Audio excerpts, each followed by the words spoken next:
자, 이런 요소들을 살펴봤을 때 향후 2040년까지 관악구 내에서 도시 개발 압력이 가장 높은 지역, 자, 그리고 집가 상승이라든지 도시 가치가 상승할 여력이 높은 부분들을 종합적으로 고려해서 총 5개 순위를 말씀드리도록 하겠습니다. 자, 먼저 1위는 관악구를 구성하고 있는 행정동들 가운데에서 가장 개발 잠재력이 높은 지역 살펴보도록 하죠. 그 전에 먼저 관악구에 대한 전반적인 내용부터 한번 살펴보고 특징을 살펴본 다음에 세부적인 행정 단위동의 인프라 시설과 그리고 향후 신규로 들어가게 되는 여러 가지 도시 가치를 높일 수 있는 시설들이 얼마나 들어가는지에 대해서도 한번 살펴보도록 하겠습니다. 인구로만 보면은 이제 서울에서 5대구 안에 들어가죠. 제일 인구가 많은 이 송파구가 65.3만, 그 송파구의 74% 정도 수준입니다. 48.1만, 거의 50만 정도 되기 때문에 서울시 내에서의 이 25개 구 가운데에서는 5위 안에 들어가는 인구가 비교적 많은 그런 지역이라고 볼 수가 있는데요. 인구 구성비가 특징인데 청년 인구가 다른 구에 비해서 상당히 높은 비율을 차지를 하고 있습니다. 41%. 지역을 잘 살펴보신 분들 아시겠지만 서울대학교 캠퍼스가 있고 서울대 근처에 벤처 특구가 있긴 한데 학생 인구가 많은 것뿐만 아니라 신림동 쪽에 젊은 사람들이 많이 분포를 하고 있죠. 자, 청년 인구가 많으면 좋은 거 아니냐 이제 이렇게 생각할 수도 있는데 도시가 젊으니까 활력도 넘치고 도시 성장 잠재력이 높은 거 아니냐 이렇게 생각할 수도 있는데 이 중장년 세대보다 청년 인구 비율이 높다라고 하는 거는 특히 이제 이 기혼보다는 미혼 비율이 높은 그런 특징을 가지고 있고요. 이 인구가 계속 여기 머무는 게 아니라 뭐 여기에다가 살림을 차려가지고 있는 게 아니라 학업이 끝나면은 이제 다른 지역으로 이동을 하는 이제 유출되는 인구다라고 봐야 되고요. 그래서 인구 인입과 유출이 상당히 클 것이다 라는 것을 반증을 하고 있고, 또 청년 인구가 많은 이유 중에 하나가 비교적 저렴한 주택 비용을 유지하고 있다라는 것을 나타내기도 합니다. 실제로 2024년 7월달 현재 기준으로 했을 때의 지역의 주택 평균 평당가가 2,400만 원 정도 수준인데 바로 옆에 있는 동작구가 3,400만 원, 영등포구가 3,700만 원에 육박합니다. 거의 1,000만 원 이상 차이가 나는 그런 상황 가운데 있죠. 그렇기 때문에 청년 인구 비율이 높게 유지되는 것은 집값이 상대적으로 다른 구에 비해서는 낮은 수준을 계속적으로 유지를 하고 있고, 반대로 이제 만약에 집값이 오르게 됐을 때는 청년 인구 유출이 발생을 할 수가 있는 그런 상황이 되기 때문에 개발로 인한 집값 상승이라는 단어와는 좀 딜레마가 발생하는 이제 그런 부분이죠. 실제로 관악구 지역에 대한 이 개발 사업과 도시계획 시설상으로 새로 들어오게 되는 인프라라든지 이런 부분들을 살펴봤을 때 교통 인프라를 제외한 부분에 있어서는 다른 지역에 비해서 크게 활성화되어 있는 그런 상황은 아닌 것으로 보입니다. 그렇긴 한데 지금 서울시에서 서남생활권 전체적으로 조금 개발을 장려하는, 특히 이제 젊은 사람들이 많기 때문에 벤처기업과 관련된 특구 지정이라든지 이런 부분들에 대해서 신경을 쓰고 있는 부분도 사실은 있기 때문에 향후에 더 많은 기업체라든지 이런 부분들이 유치가 되게 됐을 때는 좀 상황이 달라질 수는 있죠. 20, 30대의 인력 인프라가 많고 게다가 이제 서울대학교라고 하는 우수한 인력 인프라와 관련해서 시너지를 내게 되는 그런 부분들도 있을 수 있기 때문에 향후 얼마나 많은 기업체가 관악구에 유치가 되느냐 이런 부분들이 변수라고 할 수가 있겠습니다. 그러면 지역 경제력도 한번 살펴봐야겠죠. 자, GRDP인데 자, 2021년 기준으로 했을 때 6.3조 기준인데 낮은 수준으로 했을 때 5위 수준 안에 들어갑니다. 자, 가장 낮은 강북, 그리고 도봉, 중랑, 은평, 그 다음 순위로 관악이 들어가는데요. 아까 말씀드렸던 것처럼 학생 인구가 많은 반면에 사업체 자체가 그렇게 많지는 않기 때문에 사업체 종사자가 많지 않고 기업 활동으로 인해서 발생하는 부가가치가 많이 발생하지 않는다라는 것을 알 수가 있죠. 자, 유사 GRDP 수준의 지역이 서울 성북, 강원도 강릉 정도 수준입니다. 그래서 서울에서 가장 GRDP가 높은 강남의 78조하고 비교를 하면 약 12분의 1 정도 수준에 불과한 그런 상황이죠. 그러면은 이 기업 이윤이 발생하지 않는다. 그로 인해서 세수가 많이 발생하지 않기 때문에 그럼에도 불구하고 대량의 도시 인프라 개발 우선순위를 가져가게 할 수는 없죠. 자, 그렇기 때문에 그러한 측면에서의 명분도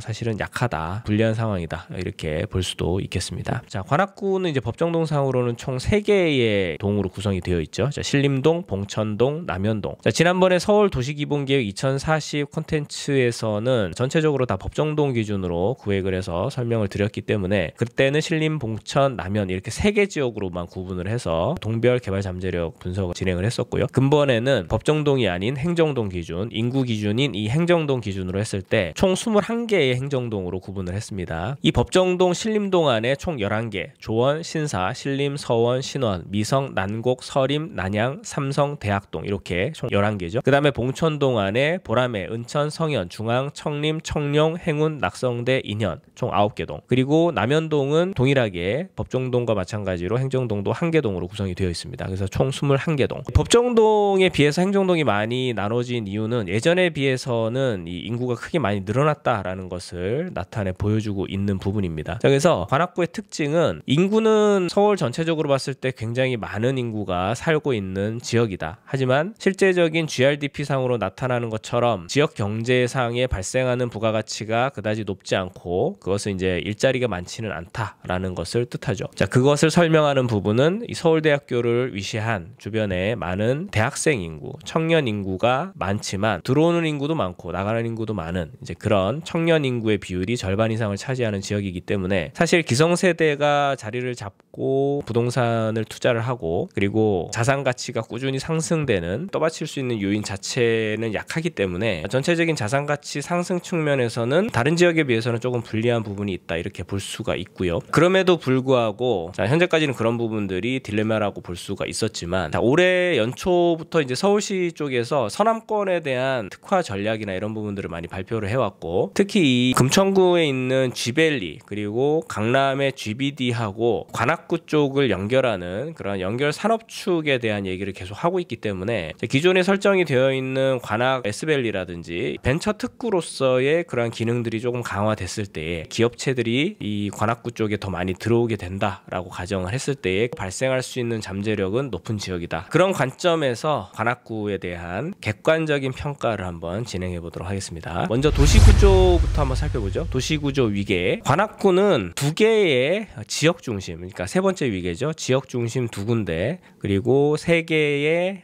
지구 중심 이렇게 5개의 거점으로 나눠져 있습니다. 자, 먼저 지역 중심부터 살펴보겠습니다. 봉천 지역 중심이죠. 봉천 지역 중심에 속하는 지역, 중앙동, 행운동, 그리고 청령동 이렇게 3개 동이 여기에 포함이 되고요. 자, 사당이수 지역 중심이 있습니다. 이 사당이수 지역 중심 같은 경우는 사실 뭐 관악구뿐만 아니라 동작구하고도 같이 걸쳐져 있는 부분이죠. 어쨌든 영향을 받는 동이 남현동이 있습니다. 남현동의 일부 지역이 이 사당이수 지역 중심에 영향을 받는다. 그리고 네 번째 위계지가 신림이 있습니다. 신림 지구 중심. 자, 영향을 받는 동이 신림동 그리고 서원동 이렇게 2개 동이 되겠고요. 미림 지구 중심 영향을 받는 동은 대학동. 난곡 사거리 지구 중심이 있죠. 영향을 받는 곳 신사동, 조원동, 미성동 이렇게 3개 동이 되겠습니다. 자, 그래서 뭐 도심에 해당하는 지역이나 뭐 광역 중심에 해당하는 광역 거점지는 사실상 없고 지역 중심지와 지구 중심에 영향을 받는 서울시 중심지 체계상으로는 그다지 큰 영향력이 없는 그런 지역이다라고 볼 수가 있겠습니다. 고요. 자, 연장선에서 말씀을 드리면 원래 개발축상의 영향력도 따져보는데 자, 서울시에서 설정을 하고 있는 4개의 혁신축과 비교를 해보더라도 현재 관악구 쪽으로 지나가는 개발축 자체는 없습니다. 그렇기 때문에 개발축상의 영향력은 없는 지역이다 이렇게 볼 수가 있고 자, 그리고 한강 및 소하천 정비구역을 살펴보면 한강이라든지 권역천의 영향력을 직접 받는 동은 없습니다. 자, 안양천으로 흘러 들어가게 되는 지류천이 몇 개가 있는데 그중에서 이제 먼저 이 봉천천부터 살펴보도록 하겠습니다. 봉천천은 자, 도림천으로 흘러 들어가는 지류천인데요. 과거에 청계천처럼 이 도로로 하천이 덮여 있는 이제 그런 상황 가운데 있는 지역이었는데 이쪽도 이 청계천처럼 복원을 하는 그런 사업들을 계속 꾸준히 진행을 하고 있습니다. 하천이 복원이 되게 되면 아무래도 이제 이 정주 여건이나 이런 부분들이 훨씬 나아지기 때문에 인접한 토지의 가치도 같이 상승을 하겠죠. 구체화된 복원 계획을 가진 곳이 이 별빛 내린천 합류부에서부터 당곡 사거리까지 600m 구간이 구체적으로 개발 계획을 가지고 있습니다. 자, 올해 사전 용역을 통해서 나와 있는 이 BC값 자체가 1.47이 나왔기 때문에 어느 정도 개발 타당성을 확보를 한 그런 상황이고 2025년도에 기본 설계와 실시 설계를 진행해서 구체적인 복원을 진행을 할 그런 계획 가운데 있습니다. 자, 영향을 받는 동은 보라매동 그리고 신림동, 신사동 이렇게 3개 동이 되겠습니다. 자, 이 도림천과 물려있는 지역들을 살펴보면 자, 조금씩 조금씩 개발이 되고요. 향후에 계속 이 수변공원 쪽은 서울시에서도 집중적으로 계속 개발하려고 하는 상위 아젠다를 가지고 있기 때문에 향후 어떤 식으로 개발이 되든 인접지역의 가치가 높아질 가능성이 있습니다. 영향을 받는 동은 은천동, 중앙동, 행운동, 낙성대동, 조원동, 미성동, 신원동, 서원동, 서림동, 난곡동, 삼성동, 대학동이 영향을 받는 지역이다라고 볼 수가 있겠습니다. 자, 다음은 중점 개발 사업구역에 관련된 내용입니다. 관악구에 대해서는 사실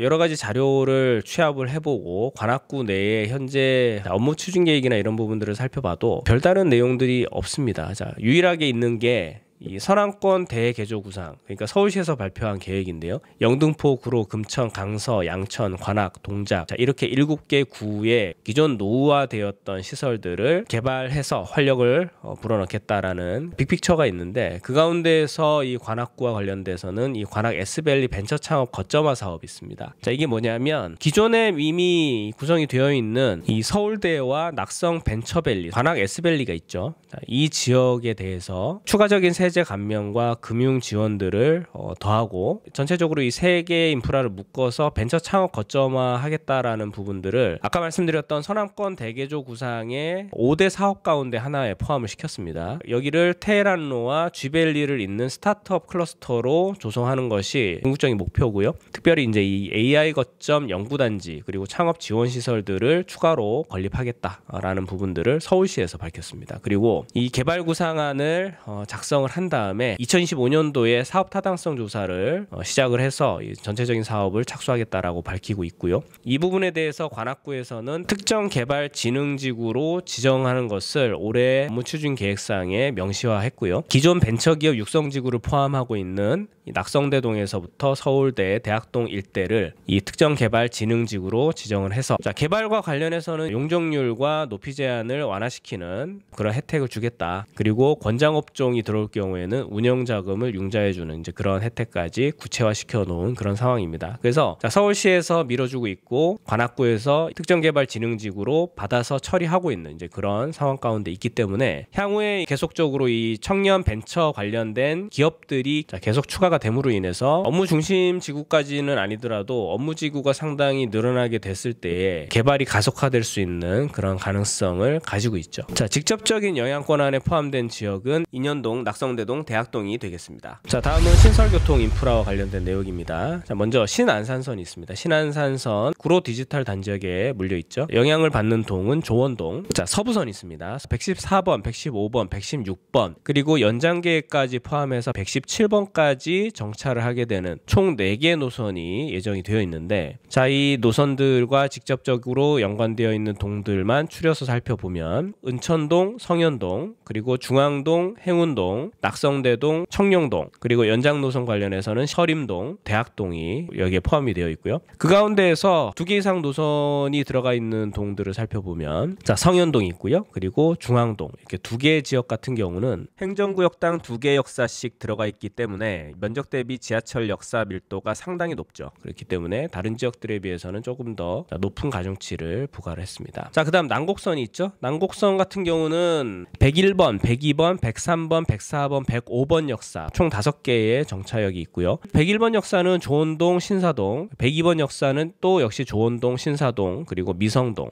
103번이 미성동, 104번이 난곡동, 105번이 난양동에 영향을 끼치겠습니다. 자, 그래서 영향도 측면에서 보면 신사동, 조원동, 미성동이 강한 영향력을 받고 난곡동, 난양동이 이보다 한 단계 낮은 영향력 가운데 포함이 되어 있다. 자, 마지막으로 도시재생사업 살펴보도록 하겠습니다. 도시재생사업은 지금 현재 재개발, 재건축 사업들만 추려봤을 때에는 다른 구에 비해서는 사업수 자체가 그렇게 많은 편은 아니고요. 가장 재개발, 재건축 사업이 많은 동이 삼성동인데요. 특히 삼성동 안에서는 신림 1 재정비 촉진지구 안에 포함되어 있는데, 자, 신림 2, 3에 비해서는 이 면적과 재개발 세대수가 더 월등히 크기 때문에 1개 프로젝트지만 2개 프로젝트로 간주를 했습니다. 자, 어쨌든 다른 동에 비해서는 영향력이 가장 크게 작용을 하고 있고요. 자, 두 번째로 많은 지역이 3개씩의 프로젝트를 가지고 있는 보라매동 그리고 미성동이 있습니다. 자, 2개 프로젝트를 가진 지역이 성현동, 자, 그리고 청룡동. 나머지 1개 프로젝트가 청림동, 행운동, 신사동, 조원동, 난곡동, 난양동, 자, 그리고 신원동, 이렇게가 1개 프로젝트씩을 가지고 있고 그 외의 지역은 현재 재개발 재건축 사업이 없는 이제 그런 상황이죠. 그래서 도시 재생 사업과 관련해서는 삼성동이 가장 영향이 크고, 그리고 보라매동과 미성동이 두 번째, 자 성현동과 청령동이 세 번째, 그 외 한 개 프로젝트씩을 가지고 있는 동들이 네 번째 순위를 가지고, 그 외에는 도시 재생 사업과 관련해서는 그다지 큰 영향력은 없다. 자, 이런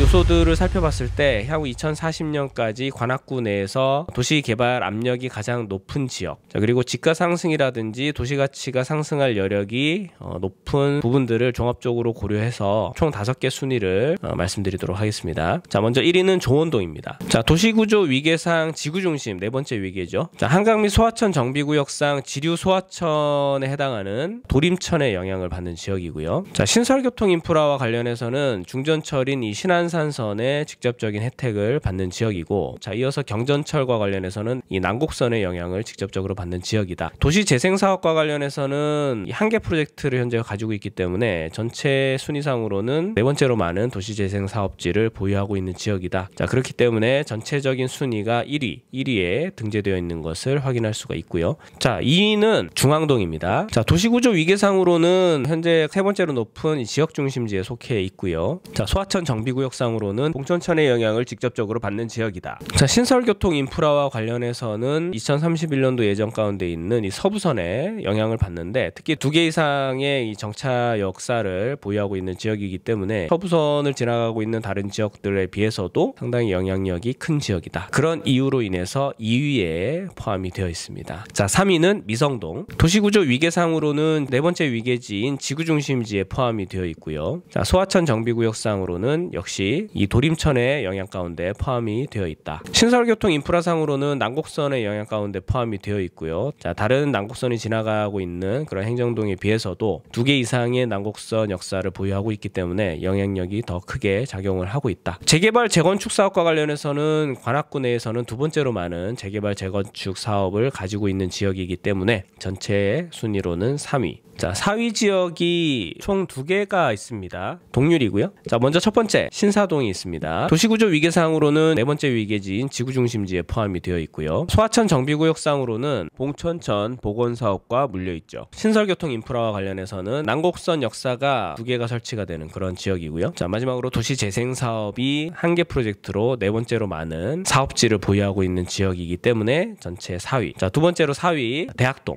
도시구조 위계상으로는 역시 지구중심, 소하천 정비구역상으로는 도림천, 중점 개발 사업구역에 영향을 받는 지역이죠. 관악 S밸리 벤처 창업 거점인 특정 개발 진흥지구 지정으로 추진되고 있는 관악구 내에서는 그나마 기업체가 입주할 수 있는 포텐셜이 높은 지역이다. 신설교통 인프라는 서부선 남부 연장에 따른 117번 역사로 인한 영향을 받는 지역이고요. 그런 이유로 인해서 개발 잠재력 4위. 자, 종합적인 순위들을 한번 살펴보면 서울의 다른 지역들과 비교했을 때의 포텐셜 측면에서는 개발 활력도라든지 이런 부분들이 조금 낮다라고 볼 수도 있는데, 1위 지역과 2위 지역 그리고 3위 지역, 4위 지역이 이 대학동을 제외하고는 북측에 위치를 하고 있고, 이런 영향들은 소하천 정비구역의 영향, 봉천천과 도림천의 영향과 그리고 신설교통 인프라 가운데의 서부선과 난곡선의 영향을 받는 지역들이다. 현재 개발 잠재력상으로는 나타나고 있는 지역들이 크게 영향을 직접적으로 끼칠 수 있는 그러한 인프라 시설들만 배치를 하다 보니까 향후에 이 서울대학교라든지 관악 S밸리, 기업체 특정 지구로 추진될 예정 가운데 있는 인현동과 낙성대동이 순위 안에 들지는 않았지만, 이쪽 지역이 어떻게 개발되느냐에 따라서 이 전체적인 순위 판도가 조금은 달라질 수 있는 그런 요소라고 볼 수가 있겠습니다. 그 외 나머지 부분들은 현재 순위를 내놓은 대로 그런 개발 밀도와 우선순위를 가진다라고 볼 수가 있겠습니다.